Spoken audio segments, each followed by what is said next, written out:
Picture the lunch counter, the round, spinning stools, the smell of a grilled cheese on the flat top, the specific clatter of a soda fountain glass hitting the counter. For generations of Americans, that was Woolworths, the place you went for a 5-cent trinket, a 10-cent toy, and a lunch that cost less than $1. Now, picture this instead.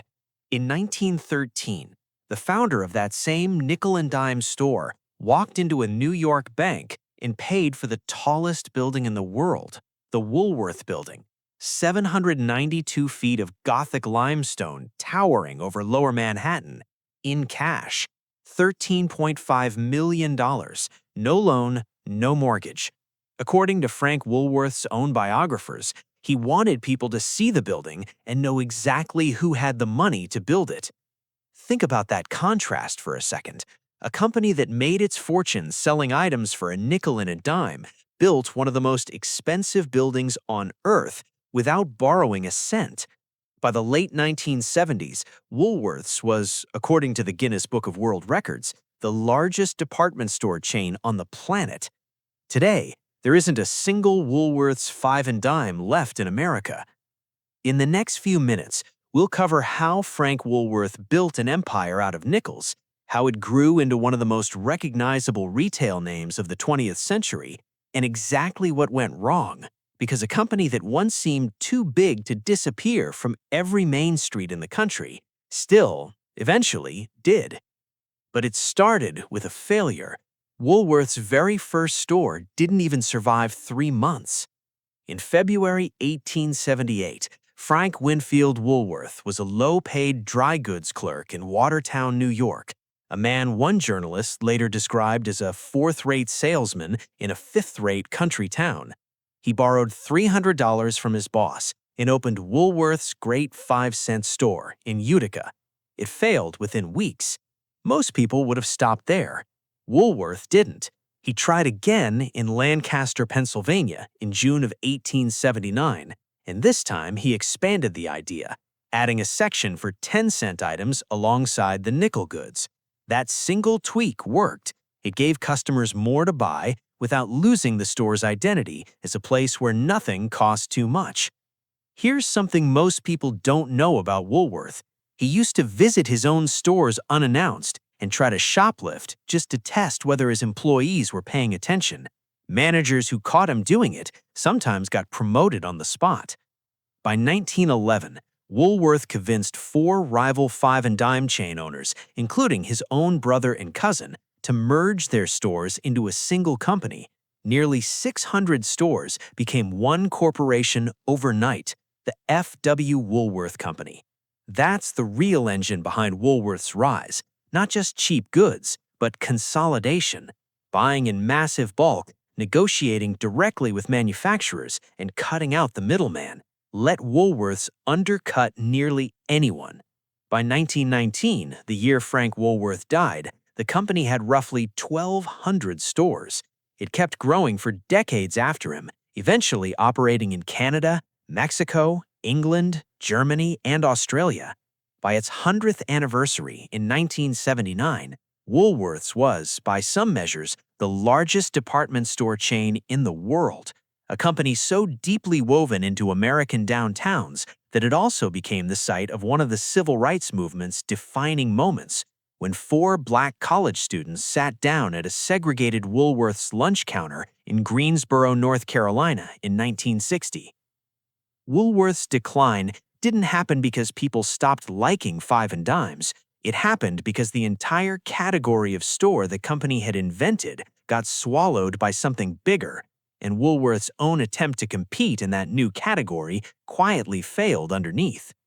In 1962, sensing where retail was headed, Woolworths launched Woolco, a chain of large, single-floor discount stores meant to compete in the emerging big box format. That same exact year, in a coincidence that still surprises retail historians, 3 of Woolco's future biggest rivals were born: Kmart, Target, and Walmart. Woolworths had the head start. It had the name recognition, the buying power, the money. It still lost. Think of it like a company that invented the highway and then watched 3 other companies build faster cars for it. Woolco stayed profitable in Canada for years, but in the United States, it couldn't keep pace, and the chain closed there in 1983, less than a generation after it launched. Meanwhile, the core 5 and dime stores were getting squeezed from the other direction. Supermarkets started stocking the same household goods and toys Woolworths had once sold exclusively, according to retail analysts cited at the time. The 5 and dime format, the thing Woolworths had literally invented in 1879, was being absorbed into other kinds of stores that did it bigger and cheaper. The symbolic end came on March 17, 1997, when Woolworths replaced Walmart in the Dow Jones Industrial Average, the student, formally, taking the teacher's seat. That same year, Woolworths announced it would close its remaining department stores in the United States entirely, with the last ones shuttering on July 17, 1997. The company that once paid cash for the tallest building on Earth quietly closed the format that built its fortune in the first place. So where did it all go? The company itself never actually disappeared. It just stopped being Woolworths. After closing the 5 and dimes, the corporation renamed itself Venator Group in 1998 and moved out of the Woolworth building in New York entirely the following year, ending an 83-year run in the very tower Frank Woolworth had built with cash. In 2001, after selling off its remaining general merchandise businesses, the company took the name of its most successful division and became Foot Locker, Inc., the sneaker store you've probably walked into at a mall. That's the same corporate entity that once ran the 5 and dime on your town's Main Street. A few physical pieces survive too. The Greensboro, North Carolina store where the 1960 sit-ins happened stayed open until 1993, and its lunch counter is preserved today inside the International Civil Rights Center and Museum, one of the only places in the country where you can still sit at an actual Woolworths counter. The building itself still stands in Lower Manhattan, privately owned, its lobby occasionally open for tours, a monument to a company that no longer exists, funded by nickels and dimes that no longer buy anything. Picture that lunch counter one more time.